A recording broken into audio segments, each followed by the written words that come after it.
Mitchell from the Angle Fantasy Basketball podcast, and we're going to be doing a redraft exercise on Yahoo. We're going to play in a mock draft. I'm going to be in the second position. So, training camp is starting pretty soon, and NBA preseason begins in 2 weeks. So, we're going to go ahead and see if we can identify some key sleepers, some people and players that we need to avoid based on this new ADP data. So let's go ahead and see. So the draft room is about to open up. And if you're new to the channel, please go ahead and hit subscribe. We're on the road to 500 subscribers here.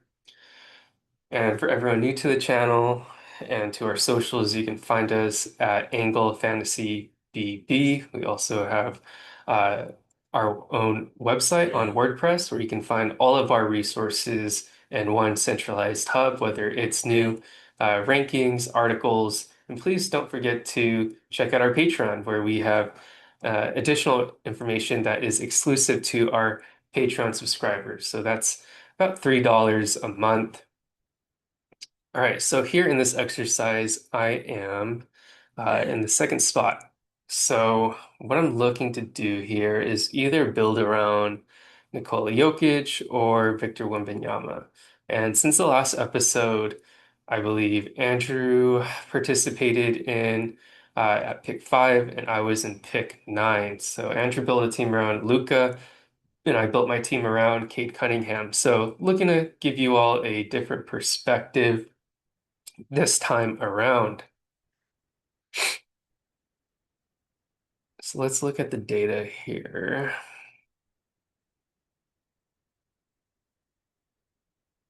Okay, so, early thoughts. Sabonis, I would definitely not take in the first round. I think just doesn't offer as much of a diverse stat set. Um, kind of hurts you in free throw.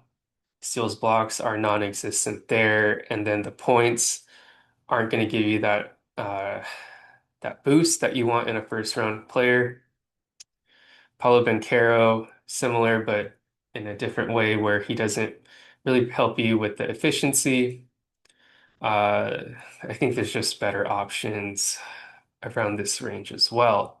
So players that I am targeting in the second to third round are the likes of like a Stephen Curry and Kevin Durant, just because at their age, they're still producing at a high level value. Yes, there's the risk that comes with age because of injuries, but they're still producing at a first to early second round value that you could potentially get in the late second to early third round, as you can see here. So, like Kevin Durant being near Ivica Zubac, who will, if you're following the NBA, just the Clippers just signed Brooke Lopez and John Collins. They're not going to rely on him as much to, play 35 minutes a game, especially with the likes of Ben Simmons as the backup. So, if you can take value with these older guys, I'd highly recommend it.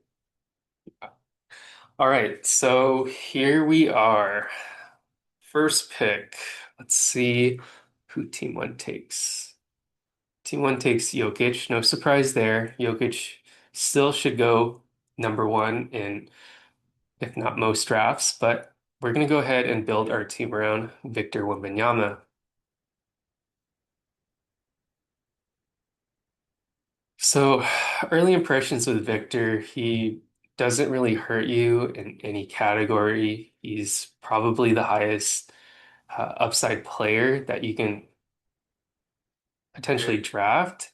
I mean, he solidifies you in blocks. He's going to improve his efficiency naturally as he gets stronger and has better conditioning in the league. And he was out last season with a blood clot injury that you cannot account for. So with Victor, I'm locking in blocks, I'm locking in threes. As a big man, I'm also getting solid rebounds and pretty decent assists out of position, but also strong defensive categories. So with Victor, there is that injury risk that you do get, unlike Jokic, but Victor is a great consolation prize at number two. Then we see Luca get taken third, SGA fourth, so that's no surprise there. That's a big it's a big, well, not a big drop off, but that's the consensus top four, where it's Jokic, Victor, Luca, and SGA. Then we see Giannis go five, Anthony Edwards six, Cade Cunningham seven. So after Giannis, you get those two former number one picks that are high upside plays. Then you get Anthony Davis here at eight. So right here is kind of where you either take the older guy or someone more in their prime. This is a tough range in the draft, but thankfully in this exercise, we don't have to make those reaches and tough decisions. But if you do, I like to target someone like a James Harden, who I'll know is going to be fairly reliable and provide you with great assists, especially with a Clippers team that relies heavily on Kawhi Leonard for their offense. So if Kawhi's not playing, you can expect James Harden to have a bump in usage. There's also, as you can see, people are fading Domantas Sabonis and Paolo Banchero. Sabonis just went 14th. That's a little bit later than the Yahoo ranking, so this is playing out similar to how I expected. Trae Young, James Harden, that's a great combo there by Brandon. Evan Mobley got picked 15th. So here's where it kind of gets interesting. So players that I'd like to target are probably like a Steph Curry, Kevin Durant, if they make it to me. Because I do want to lock down and make use of Wemby's three-pointers and high free throw percentage for a center. KD is that perfect complementary player, but if we can get both, that would be amazing. Donovan Mitchell goes 16th and Tyrese Maxey at 17th. Where is LeBron going to be taken? It's a good question. Okay, Paulo at 19th. Even though he's projected around that turnaround from the end of the first to early second, it's still a little bit early for me. I'd feel more comfortable around like the mid 20s to, late 20s, but you can't really find that type of upside for points, rebounds, assists like him. You just have to be a little bit cautionary on those percentages moving forward. All right, two picks since until me. So LeBron gets taken 20th, Şengün at 21. One pick till me, probably gonna aim for Steph Curry here. Ever since, well, let's see before I start rambling about Steph Curry. Bob is on the clock. Three, two, one. Takes Giddy at 22. Okay, it's a little bit early for me, but if there's a player like Steph Curry who I can build around Victor, I'm going to take him because ever since the acquisition of Jimmy Butler, he's really alleviated the offensive burden on Steph Curry, where we've seen his efficiency increase. And he allows Steph to play a little bit more freely, and we saw those numbers jump from like the 20s to 30s to back into being a first round player to finish the year. He actually,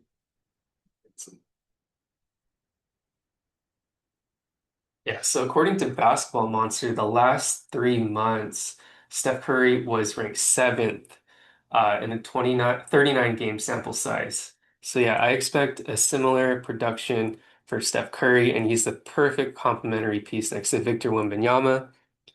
Kevin Durant just got taken 25th. So I'm gonna actually go a little bit risky and take LaMelo Ball. So here I'm really locking down assists, points, and rebounds, taking a guard that is um, a lead guard that can contribute in all three categories. He has great assist numbers. The games played are definitely a factor, especially with those degenerative ankles. But with LaMelo Ball, the time is ticking for him to be a real cornerstone player. So there is a big burden on his shoulders that, he's going to continue to be that franchise player for Charlotte, and I expect him to, uh, put his uh, fourth most effort into um, playing some more games played. So now I'm with Victor, LaMelo, and Curry, locking down threes, locking down assists, and maybe I'm leaning a little bit more towards a punt field goal build, which is completely fine.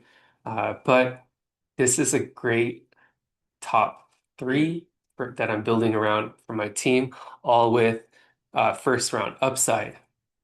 So with my next pick, I'm probably gonna look to take someone a little bit safer and injury adverse to complement a Wembanyama, uh, an aging Steph Curry, and also LaMelo Ball. So let me look at the board here. I really like Franz if he can make it to me in the fourth round.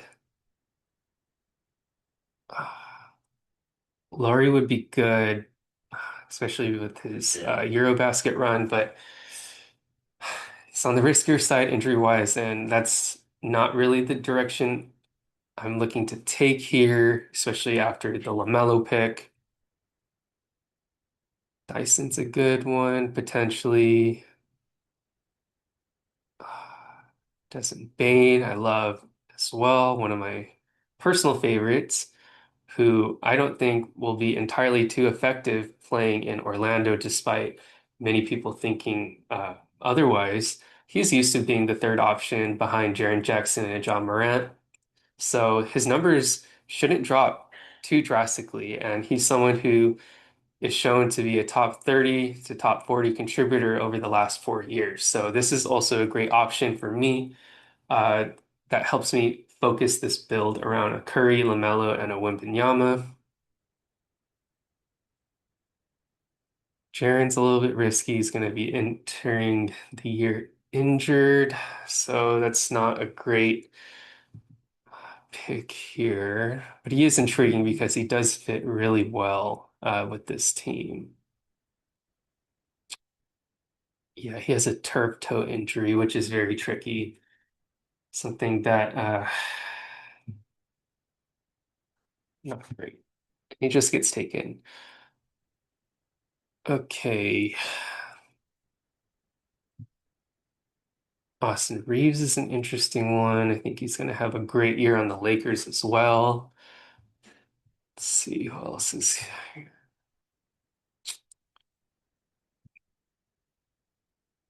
Really like Denny. All right, so Derek White got taken. All right, let's name off who got taken since I last picked.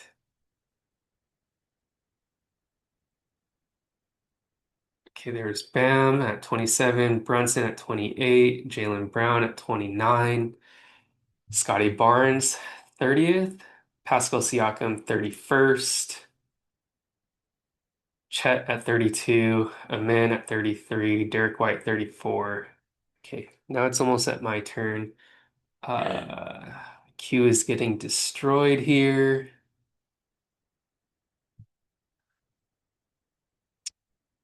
Bane at 43rd. Great. Trey Murphy was also a good one for me too. So I'm really looking at Austin Reeves and Denny here. Let's see. It's my turn in two picks. Jamal Murray is also a good option. If I'm being honest, I am leaning towards Denny, even though this is a good spot to take Jamal Murray, who has been a very consistent fantasy contributor. Okay, Jamal Murray went 45th. Josh Hart went 44th. I would not do that. But in this instance, for my team, I'm going to take Denny Avdia. Is he? There he is. All right, so with Denny, we saw that eruption over the last year in the final 2 months of the season. I think he really came into his own where he can provide those points, rebounds, and assists out of position, but also provide some pretty solid defensive stats while being one of the best rim finishers in the league. And he's showcased a lot of improvement and that carried over in Eurobasket for Israel. And with Denny Avdia, I love the compliment because he keeps the team very fairly malleable with no big weaknesses. Zion Williamson went 48th and Cooper Flag went 49th. Now with this pick, I'm going to take Austin Reeves because he's another bigger guard that can do a little bit of everything. And because I have Victor Wembanyama, I still have a pretty solid blocks cushion. And, Denny provides a little bit of out of position blocks as well as a jumbo forward. So that being said, I'm locking down points and threes and free throw percentage with this team. The downside is my turnovers. I never really consider turnovers when building a team because the turnover category fluctuates so often. It's a high variance category. So uh, that's a category that I'm really neglecting right now. Other than that, my first five picks are Victor Wembanyama, my first round pick, second round pick, I got Steph Curry, third round pick, LaMelo Ball, and then fourth pick, Denny Avdia, and my fifth pick is Austin Reeves. All right, now the picks are just flying by now. Miles Turner went 58th, which is a good spot there. Jimmy Butler, 59th. Michael Porter Jr., 60th. Miles Bridges at 61. Jarrett Allen at 62. And Peyton Pritchard at 63. Love the value on Pritchard there. Hoping to get Alex Sarr potentially. Darius Garland is a sneaky one, but he is coming into the year injured. Uh, and he just gets taken. So that doesn't really matter. Kobe White is a fun one. Just gonna go ahead and build out my queue right now. Let's see. Speed. Isaiah Hartenstein's a good one. Mark Williams is a sneaky one too that I think needs to be on a lot of people's radar just because he's a big man that doesn't hurt you in free throw percentage. The only downside is really injuries and reliability, but he's going to have a huge role on the Phoenix Suns. So maybe I can snag him, not this round, but yeah, I don't know if he'll last in round 8, but we'll see. Alex Sarr just went 70th. That's who I was hoping to take with my next pick to build my blocks around in a punt field goal build. You know what? I'm going to go ahead and take Isaiah Hartenstein. I think there's some uh, increased usage here, with Alex or with Sorber uh, sidelined for the entire year, OKC's lottery pick. So Isaiah Hartenstein will soak up some of his minutes in the backup. And then I'm also going to probably look at Kobe White here. All right, so with Isaiah Hartenstein, I'm really solidifying the blocks category with Victor Wembanyama because it's been a category that I've been neglecting, but we still want to add some sort of buffer in case Victor ever gets hurt. I know Victor can win a lot of weeks on blocks alone, uh, just by one game or two games, but there could be that game or two games in the week where he sits out and there's like a minor injury or something where Isaiah Hartenstein will help buffer that blocks build that I'm looking towards. So Hartenstein is a good pick there. And then I took Kobe White because he's going to be the offensive engine for the Bulls. He has a high field goal percentage. I'm looking to increase my points as I complement the Hartenstein pick, who's more of a defensive player. And with Kobe White, I can add that complementary three-pointers, assists, playing next to Josh Giddey as a shooting guard. And then also he gets some decent rebounds as well. Kobe White is actually with the guys that have been breaking out um, over the last season. So last 3 months and 38 game sample size according to Basketball Monster. He was the top 50th player, and then the last 2 months he was 31st, averaging nearly 25, 5 and 5. So great value pick here, especially once DeMar DeRozan and Zach LaVine left the Chicago Bulls.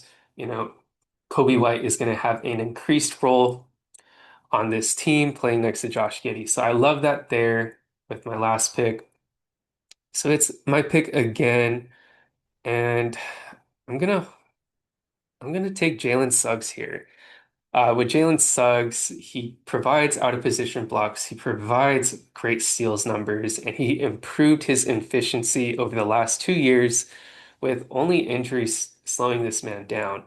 Um, he doesn't need the ball in his hands, so I don't expect the acquisition of Desmond Bane to really hinder his production.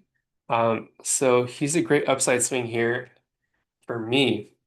Next one here, I think I want to take Donovan Clingan or Tamani Kamara. I do have enough um, guys to get steals, but I do need an improvement in rebounds, and that's not a category I want to lose. So I'm going to go ahead and take Donovan Clingan here at pick 98, which I think is good value. He should smash this. Uh, I see him as a potential top 50 finisher if he can stay healthy. He is locked in as the starting center for the Portland Trail Blazers.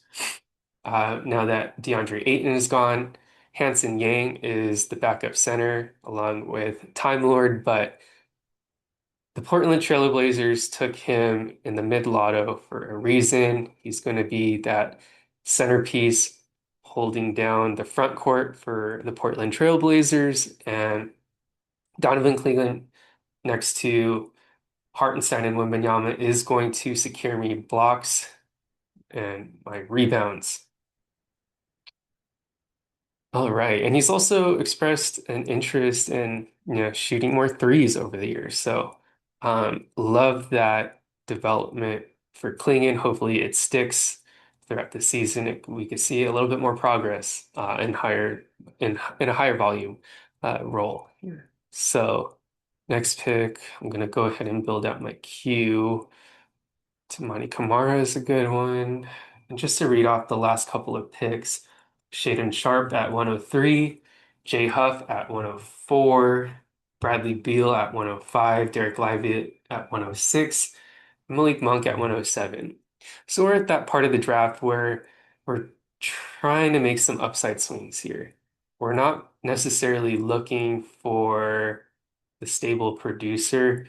You can't really be afraid in this range once you're drafting your last three roster spots, last four roster spots, because these are the guys that you can drop and you can pick up someone with more upside that's starting off the year hot on the waiver wires.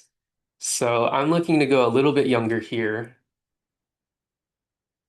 So I like Brandon Pajemski. I like Tamani Kamara at this range. I do like Zach Edey. Tari Eason is a good one as well. So I'm fading guys like Chris Paul. I'm fading guys like Bobby Portis. I'm fading guys like Jeremy Grant, who I know what they're going to provide, and they're actually on the downcline, where we want to focus on guys that have that incline upside who can beat their current ADP value here. So Tamani Kamara, Buzelis, both guys that I really liked and was hoping would make it to me. They just got to taken Zach Edey at 116, so two guys in my queue. So everyone here has a pretty similar mindset as me, but hopefully one of my guys is still available. Really like the Brandon Pajemski pick here if I can snag him. Jabari Smith went at 117.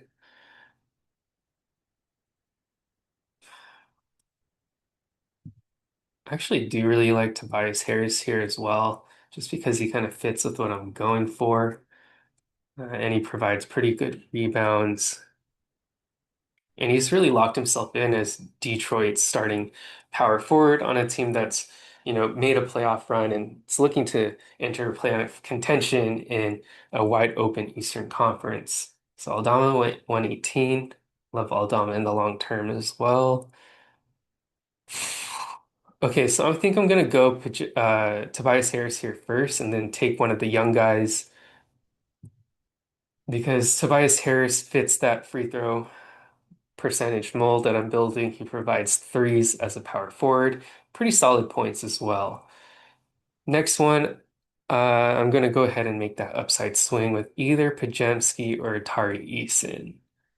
So let's see who team one takes here.